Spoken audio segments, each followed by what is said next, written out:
Hello, everyone. Welcome to the Refugee Welcome Collective Lunch and Learn series. In these sessions, we aim to bring you interesting and timely information, whether you're a volunteer, community sponsor, resettlement agency staff, a local advocate, or just someone who's interested in learning more. We really hope that you enjoyed today's session on sexual harassment in housing. Refugee Welcome Collective collaborates with partners to provide in-depth training programs, weekly learning sessions, resources, and on-demand technical assistance for sponsors, resettlement agency staff, refugees paired with sponsors, community and institutional partners, and others to support quality community sponsorship programs across the United States. Next slide.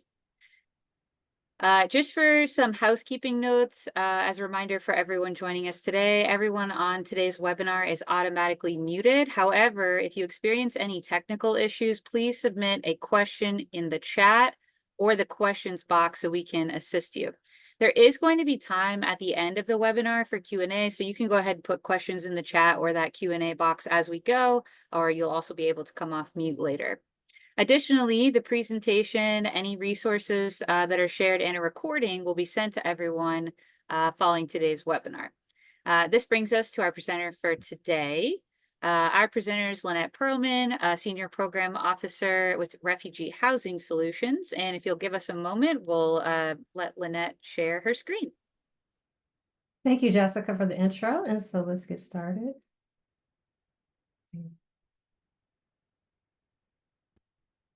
Can you see my screen, guys? Yes. Okay, let's get started.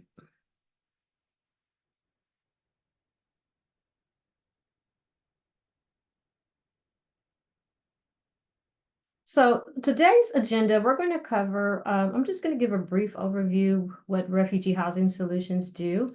And then we're going to talk a little bit about the Fair Housing Act, because we cannot talk about the different types of sexual harassment without addressing what the Fair Housing Act and how this is covered under the Fair Housing Act. And then we're going to just do just a tidbit of what human trafficking is, but we have additional resources if you're interested about human trafficking, and also we can refer you to the right department that has the expertise in that area. And then we're going to go ahead and open it up for Q&A. So let's get started. Oops, sorry.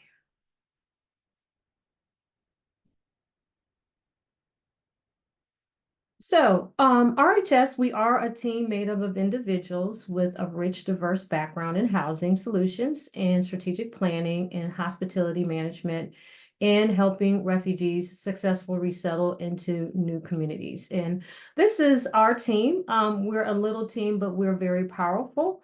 So that's a good looking group there. So this is the RHS team. So what do we do? Well, RHS, we are a technical assistance TA capacity building support project for resettlement practitioners, housing providers, and community groups, including refugees and other newcomers to the United States. Now, our RHS team, we do collaborate with a variety of stakeholders, including organizations, to create and execute innovative initiatives. Now, the collaborative approach is key to improving housing availability and affordability for refugees and other newcomers. So that's what we do. We do provide a range of training sessions and educational resources, including guidance documents, toolkits, and fact sheets. Additionally, we do offer on-demand technical assistance and support to not just resettlement practitioners, but we also do that for newcomers, landlords, housing providers, sponsors, volunteers, and any stakeholder that is interested in participating in the resettlement efforts. Now, here is just a snapshot of our website. I highly encourage you to go to our website because we have a plethora of different types of resources. And this is just a snapshot of the different resources we have on our website. For example, we have several toolkits, and today we're talking about sexual harassment in housing. This particular information, it is in our How to Vetting Providers and Properties toolkit. So if you're interested in additional information regarding the subject matter, you can go to that actual toolkit. And Jessica will email this PowerPoint out to you guys, but also any supplemental material that was used for this training as well. Now, if you're interested in TA with us, you can just schedule an appointment. You can go to our website and under our technical assistant tab, enter your contact information and details of your TA request into our booking system. So that's how simple you can actually book a TA with us, or you can actually email me. And if depending on the subject matter or your requirements of your TA, I will make sure that your TA will get to the appropriate staff member on our team. So let's go ahead and jump into this presentation. I want to share a brief historical overview of the Fair Housing Act of 1968. By understanding this historical background, it's really important. It's not just about knowing the past, but also about appreciating the significance of defending it passionately. I'm very passionate about this. So I think we should just give a brief overview of this. So then by having the knowledge of this, it fuels our engagement and commitment to preserve this act. So on April 11th, 1968, President Lyndon Johnson signed the Civil Rights Act of 1968, which built upon the Civil Rights Act of 1964. Now, this new act expanded on previous laws and prohibit discrimination in the sale, rental, and financing of housing based on race, religion, national origin, sex, handicap, and family status. Now, Title 8 of the Act is commonly known as the Fair Housing Act of 1968. Now, the passing of this federal Housing Act on April 11, 1968, it did result from a long and challenging process. Now, from 1966 to 1967, Congress regularly discussed the Fair Housing Bill, but it struggled to secure enough support for its passage. However, unfortunately, following the assassination of Reverend Dr. Martin Luther King Jr. on April 4th, 1968, President Lyndon Johnson used this national tragedy to push for the bill's swift approval by Congress. So since the 1966 opening housing marches in Chicago, Dr. King's name has been closely associated with the fair housing legislation. So, as mentioned, the Fair Housing Act is a federal law which prohibits discriminating housing practice based on a person's color, race, religion, sex, national origin, disability, and familial status. Now, the Act foundation is the right to choose. That's so important that we know. This is what it's built on, the right to choose. So the Fair Housing Act, it does guarantee the right to choose housing free from unlawful discrimination. It does protect people from housing discrimination in various transactions such as rental sales, lending, and insurance.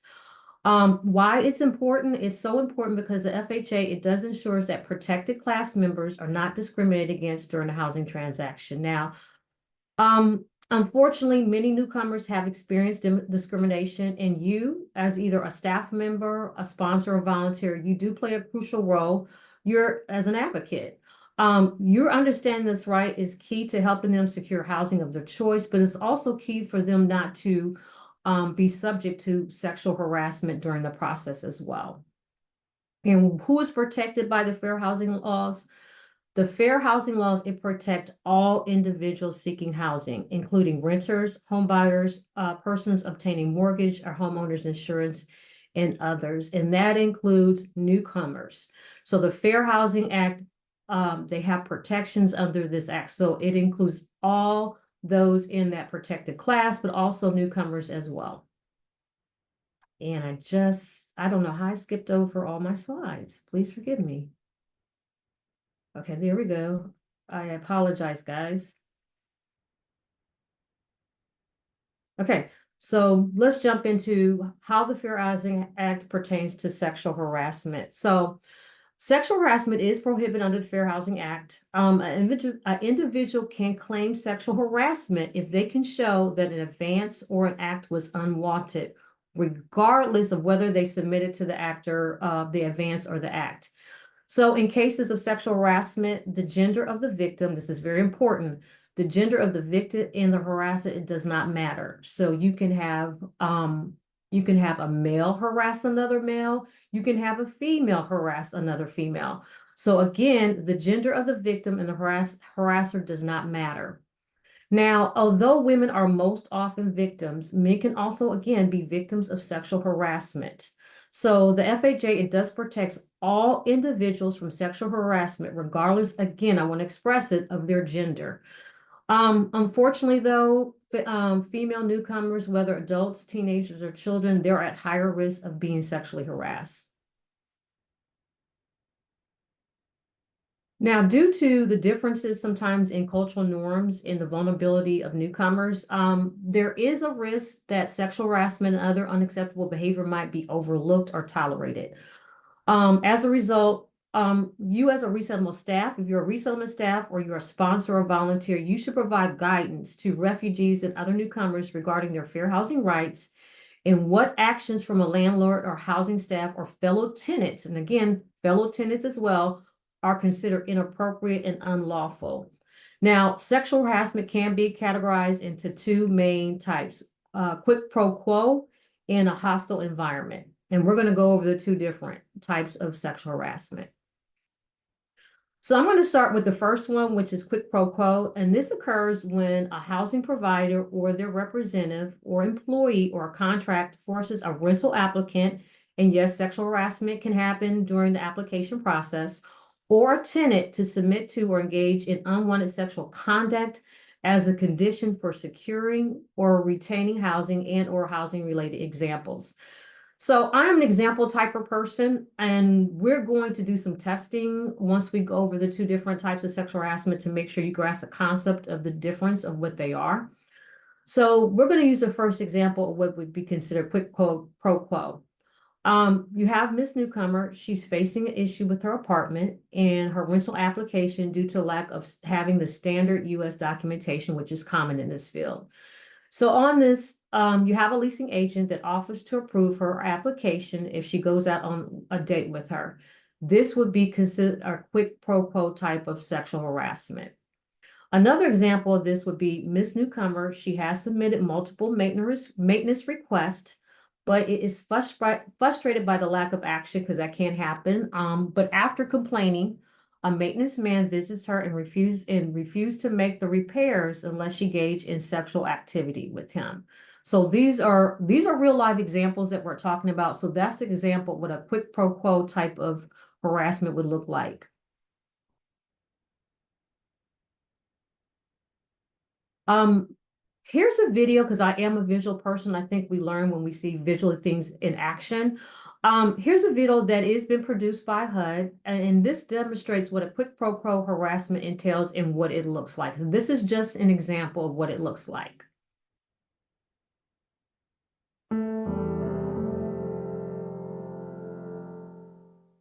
Using a housing choice voucher, Monica has just rented an apartment in a building owned by Steve. She likes the apartment, and the landlord seems nice. But for the first 2 months, Monica has paid her rent late without the required late fees. Monica opens the door to let Steve in. Hey! Hey, Come on Monica. in. Have a seat. Thanks for making the time to see me. Oh, of course. Place looks good? Yeah, thank you. Yeah. I'm pretty happy with it. Good. Yeah. Good. So, what did you want to see me about? The rent. I know, I'm so sorry. I've been late the past 2 months, and I meant to call, but I just See, got... I knew I was gonna have a problem with you. No, I promise it's not going to be a problem. I'm caught up on last month's rent, and I've just been really sick. I couldn't work. You could at least pay me the late fees. But I don't have money for late fees. I'm not talking about money, honey. Steve tries to kiss Monica. Stop! Hey, listen. You got 2 options. We could have sex, or you could find a new place to live.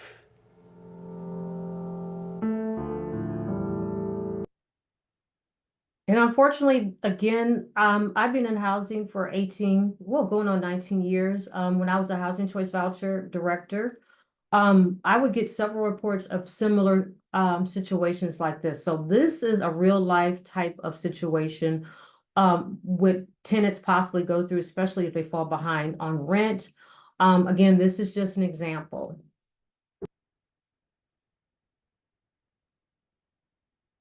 So we're going to talk about the other type of sexual harassment that can occur in housing, which is called a hostile environment. Now, a hostile environment occurs when a housing provider or an employee agent or contractor in some circumstances and another or a tenant engage in sexual overtone or behavior of such severity or persuasiveness that alters the terms or the conditions of the tenancy. Now, this results in an intimidating, hostile, or offensive, or otherwise significantly undesirable environment. It's hostile. So an example would be if Miss Newcomer is distressed about paying her rent monthly because the property manager makes offensive remarks about her appearance and body. She informs him that his comments make her uncomfortable and asks him to stop, but he refuses. This would be an example. Another example would be Mr. Newcomer falls behind in his rent payments. And when he tried to make an alternative payment plan, the landlord suggests that a date could be his payment. Now, when he declined, the landlord evicts him and his family without going through the proper eviction process. So these are examples of hostile sexual harassment. And here's another video from HUD demonstrating hostile environment harassment.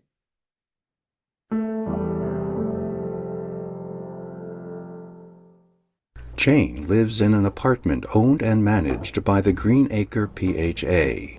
John, a maintenance employee, responds to Jane's request to have her sink fixed. John repairs sink. Oh, you're done. Good. Jane enters kitchen. Yeah. It was a little tricky, but I got it. Mind if I have some water? Yeah, sure. Here you go. You got a boyfriend, Jane? That's not your business. You are really hot, you know that? We should hang out sometime.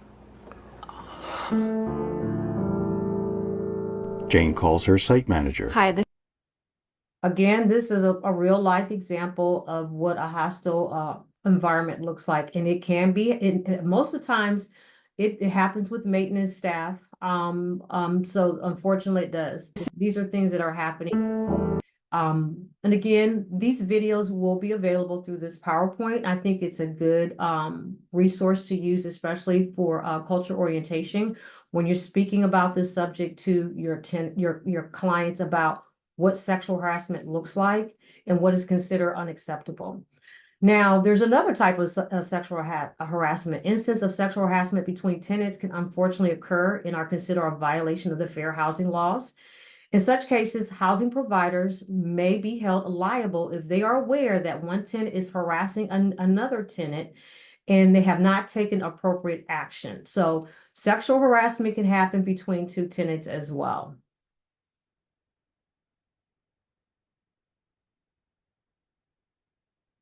So let's use an example. You have Miss Newcomer. She declines the sexual advancements of her neighbor. So the neighbor falsely reports a noise violation against him to the landlord. That would be example of tenant-on-tenant harassment. Now, another example would be Miss Newcomer refuses the advances of her neighbor. So he constantly threatens to call ISIS on her and her family unless she gives in to his sexual advances. That would be considered harassment. Now, I'm a type of person, I like to do knowledge tests. So we're going to do a quiz. And I'm going to have to rely on you, Grace and Jessica, to look in the chat to see what people's responses are. So the first one is Miss Newcomer tells the property manager that her neighbor is sexually harassing her, but he refuses to act because the neighbor is his fishing buddy. In the chat, what type of sexual harassment would this be?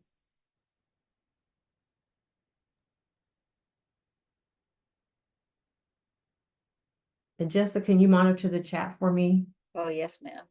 please? Nothing yet. And what are participants saying? No replies quite yet. Okay. Feel free to put that directly in the chat versus the Q&A box, but I don't see it in the Q&A box.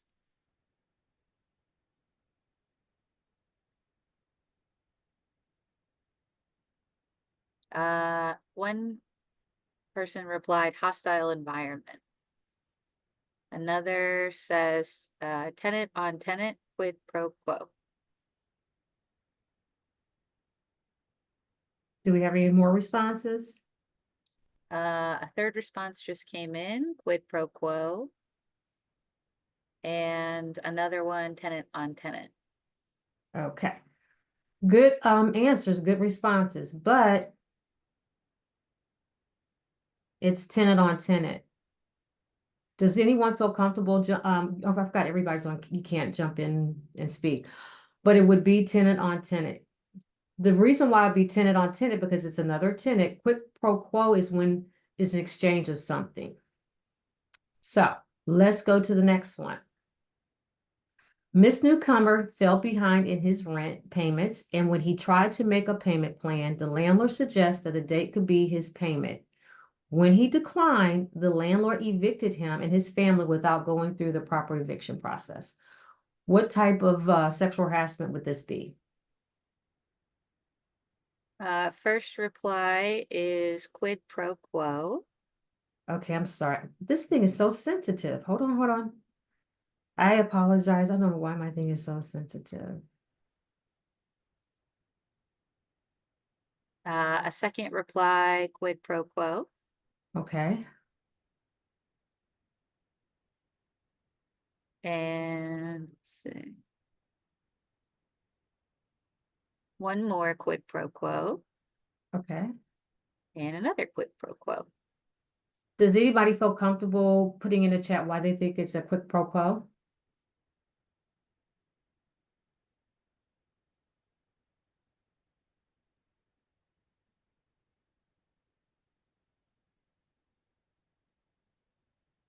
Okay. Well, it could be a quid pro quo.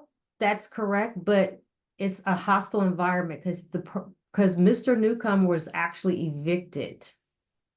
So it was a hostile environment because actually it changed the dynamics of his housing. He was actually evicted, but it could be a quid pro quo too. It could be both, but because he was evicted illegally, it was a hostile environment. One person, just real quick, one person put in the chat their reason for choosing that it might be quid pro quo was there was an exchange of favors. That's correct. That it could be both. I wanted to say it could be either or both, but ultimately it could be a quid pro quo because it was exchange, but also it was a hostile environment because Mr. Newcomer ended up losing his housing because of illegal eviction. But that was correct as well. So you guys are catching on. So, but yes. Okay. So another one, Miss Newcomer declined her neighbor's advances, prompting him to instruct his son to harass Miss Newcomer's daughter on the playground and at school. What type of harassment is this?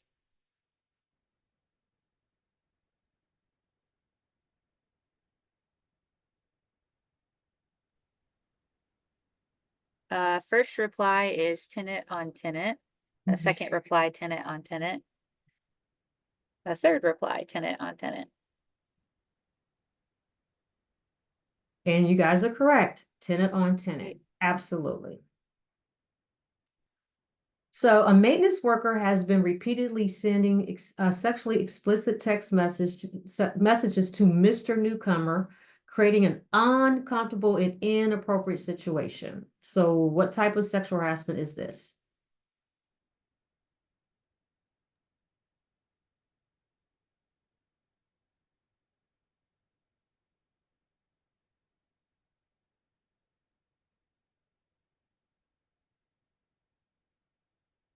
Jessica, do we have responses? Yeah, first reply just came in. Oh, a couple more. Hostile environment. Another one, management on tenant, question mark. Another one, hostile environment, hostile environment, hostile environment. Hostile environment. You guys are absolutely Great. correct. It's a hostile environment.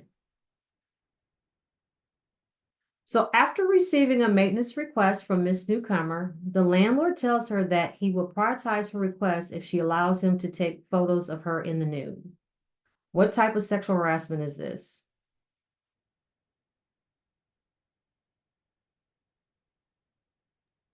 First reply is quid pro quo, second quid pro quo, quid pro quo for a third.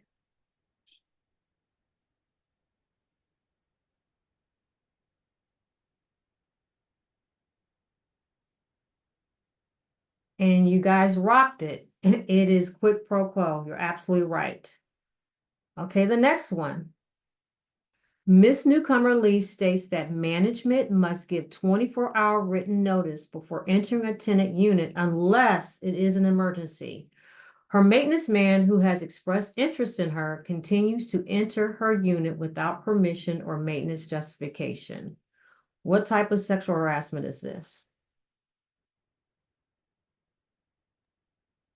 First reply is hostile environment. Second for hostile environment. And a third for hostile environment.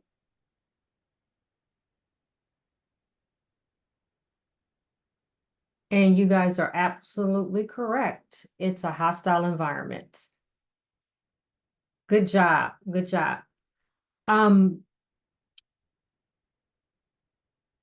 Housing discrimination, as we know, it's illegal, and newcomers who face discrimination, they do have the right to file a fair housing complaint, and a lot of them don't even know that.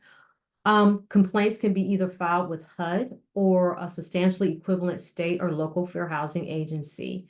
Now, with HUD or the state or local fair housing agency, it will investigate the complaint at no cost to the complainant and attempt to reach a voluntary resolution. Now, if it's supported by evidence gathered during the investigation, HUD or the state or local fair housing agency will file the charge against the harasser and litigate the complaint in administrative proceeding. So it's important to note that a victim has 1 year after the alleged sexual harassment occur, or terminate the file a complaint with HUD. Okay, so if you have a client or if you're a sponsor or you're a volunteer and you have a newcomer that's stating, I feel that I'm being sexually harassed. These are the things that you need to make sure that they document all meetings and phone calls. It's very important that you have documentation. If possible, detailed records about everything that was said or the actions taken. If you have witnesses, make sure that you get witnesses' statements, their names, signatures, and dates, and contact information. So it's very important that if you have a newcomer and you suspect that there has been some sexual harassment, even for example, I had a client where I just use that live example. She felt like the maintenance man was coming in her unit without permission or justification. I said, you need to make the property manager aware of it. But also, I told her there's things you can put in place to see if someone has been in your unit. Things you can position near your house to see if someone been through the door. Or again, just making sure that documentation, or there's, if you see a witness, they hear something, or get their statements immediately. But sometimes people say, well, I don't want to get involved. I want to be a part of it. But there's sometimes people will jump in and say, hey, I saw what happened and I feel it's inappropriate. You'd be surprised. They might be going through the same thing as your client. So it's very important to document when possible. Okay. And I want to talk a little bit about, I did say about the local fair housing agency, because when people think of filing a complaint, they always want to file with HUD, which you should. But one resources that you have is your local fair housing agency. And I will make sure Jessica will have that link to where you can hit the link and you can find who your fair housing agency is, the organization. And you're probably like, what is a fair housing organization? Well, a fair housing organization, it plays a crucial role in supporting newcomers by offering a range of services.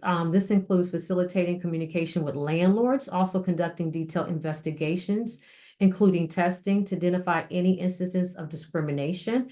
And they provide guidance and assistance in filing fair housing complaints with HUD or a state or local agency. So Again, if you're a staff member or volunteer or sponsor and you're working with someone, you don't have to do this alone. That's what the fair housing, local fair housing agencies are. They're supposed to assist you, but also they can open up their own investigation to go into those allegations. And if they feel that there's something substantial there, they can file with HUD to help your client. So that is that's a resources you should be using in general, even not for sexual harassment. If you feel like a newcomer has been discriminated against in housing, that's what the local fair housing agency is there to assist people to know their rights, but also to file complaints when it's legitimate with HUD. Now, we're going to talk, I want to say a disclaimer on this because again, these are just examples of red flags when you suspect human trafficking. We're about to talk about this really sensitive subject. So as the anti-trafficking movement in the US continues to evolve, our understanding of this multifaceted crime, it is expanding. And as resettlement staff, we do play a crucial role in identifying and reporting potential trafficking cases. So here is just, we're going to talk about a few red flags that may indicate human trafficking is occurring on a property. And I highly recommend if you're working with a new property manager, they're excited about working with a newcomer. These are some things that you can also give them two tips, that toolkit on what it might look like, because you have a lot of property managers, they don't even know what red flags are, what to look for when there's human trafficking that's going on their property. So the first one is, again, if you see high tenant turnover, frequent tenant changes in the apartment, i.e. tenants stay only for short periods, especially if there's a new, usually for the area or the property type. Access restrictions, if tenants cannot go to certain parts of the property or stringent rules, they limit visitors or hours when tenants can come and go. If you see a lot of overcrowding, more people living in a unit than is reasonable or legal can signify trafficking. This may also be coupled with makeshift sleeping arrangements. And these are the things, especially if you're looking to develop a partnership with a property manager or a housing provider. These are the things that you can go over this checklist to make them more knowledgeable about what to look for in their property. Security measures, usually security measures like multiple locks on doors, barred windows, surveillance cameras. Now, there's a difference if this area is not considered safe, and that's the reason why they have that additional security. But again, these are things to look for. And also lack of personal freedom. If the landlord or manager holds a tenant's personal documents like a passport or other IDs or controls their communications or finances. Another thing to look for if cash payments, assist on cash payments without receipts or refusal to provide a formal lease agreement. There's poor living conditions, extreme maintenance, negligence at the property, suggesting disregard for tenants' well-being. Privacy violations, again, when you have someone constantly entering the unit without permission or justification to enter into the unit, that could be a red flag. Unusual activity, high amounts of traffic in and out of the property at odd hours, frequent overnight stays by non-tenants or other unusual movements or patterns. Isolation from community. A landlord isolates some tenants from the community, discourages them from speaking with neighbors or limits social interactions. Suspected tenant behavior. Tenants appear fearful, anxious, or show signs of physical abuse. They may avoid eye contact, appear malnourished, or hesitate to speak about their living conditions. Now, one thing, again, this is just some tips to look for, but it's not the end all to be all. The one thing I really want to say in this training is do not, if you suspect it, do not attempt to confront a suspected trafficker directly. You are not law enforcement. What you need, report what you saw, when you saw it, where you saw it, and why it seems suspicious. You should call the National Human Trafficking Hotline toll free. I always say if you're working with a newcomer, this should be part of their cultural orientation packet. If they fall into a little bit of trouble, they should have all this information, okay? And explaining as you explain what sexual harassment is, you should say, here's some information if you feel that you have been a victim. Again, you can text the National Human Trafficking Hotline. You can chat with National Human Traffic Hotline experts. Again, I'm not an expert. I want to add that caveat. I'm not an expert in this area. So if you feel that you need further education, or you feel that there's a situation going on, you have resources out there, and you can submit a tip online through the anonymous online reporting as well. And if the situation is urgent or occur within the last hours, you can call or text the chat. I say call 911. And if you do contact the National Human Traffic Hotline, interpreters are available via phone call only, however. And again, all this information would be given to you. And another thing I want to express, if a newcomer you are working with disclose that they have been trafficked, of course, you're going to traffic, sexually harass, or assault, it's crucial to promptly communicate with appropriate government authorities. Additionally, it's essential to connect the individual local sexual assault service providers who can address their medical, psychological, and emotional needs. And all referrals must align with the resettlement office standard and operation procedures and prioritize the survivor's well-being. So again, I want to add that caveat. I am not an expert, but we do have experts on our team that we can make sure that you get the right resources or get connected to the right person if you suspect a client has been sexually trafficked. So I just want to put that out there. I want to make sure I respect time. We're good on time. So we're going to open it up to Q&A now. Great, thank you, Lynette.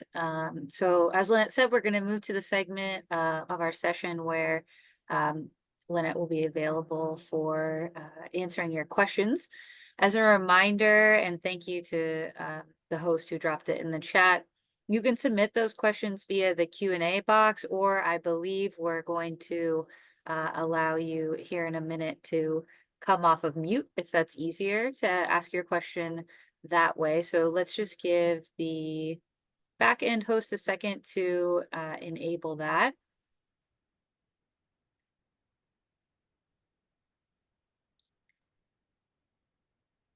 And there we go. And as that happens, I don't see any in the box, so I'll start us off actually with a question that I was thinking about. I've served in the role of caseworker before, and fortunately, I've never suspected something like this was happening with a newcomer that I was working with. But if someone was, and the newcomer didn't, sort of necessarily come out and say it, I'm wondering if you have any advice about how to approach a conversation like that with a newcomer if you yourself suspect something that's maybe being communicated between the lines versus explicitly said. For example, if I do suspect something, I am again, everybody's style, how they communicate is different. When I used to talk to clients, I used examples. I would not want to embarrass them or put them on the spot. I said, well, for example, this happened to a certain client. Do you feel that you went through a similar situation? So I want to make it personal, but not too personal, because sometimes they're too embarrassed to disclose that information. So I would use examples. Do you feel that the example I just gave you, do you feel that similar way? And that kind of opens up the conversation. Again, you don't want to embarrass anyone because it can be very embarrassing. And sometimes I've had clients that just didn't know that it was considered sexual harassment. They just were not educated. That's why it's so important in the beginning, especially in culture orientation, is to say, okay, this is how the U.S. rental operations work, but there can be some issues that might happen. And let me give you some scenarios to let you know this is not acceptable over here. So you want to educate them on the front end. Yeah, I think that makes total sense. It sort of starts to remove some of the stigma that might be present, and gives them education that will hopefully empower them to be able to report things in the future.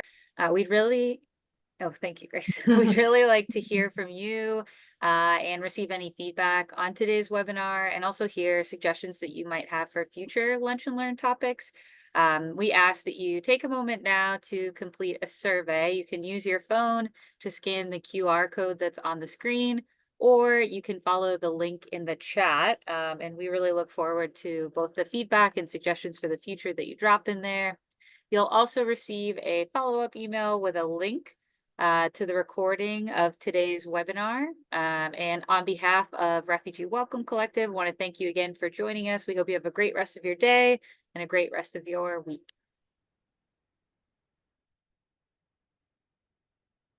And are we clear? I'll just hang on a little bit until we get cleared.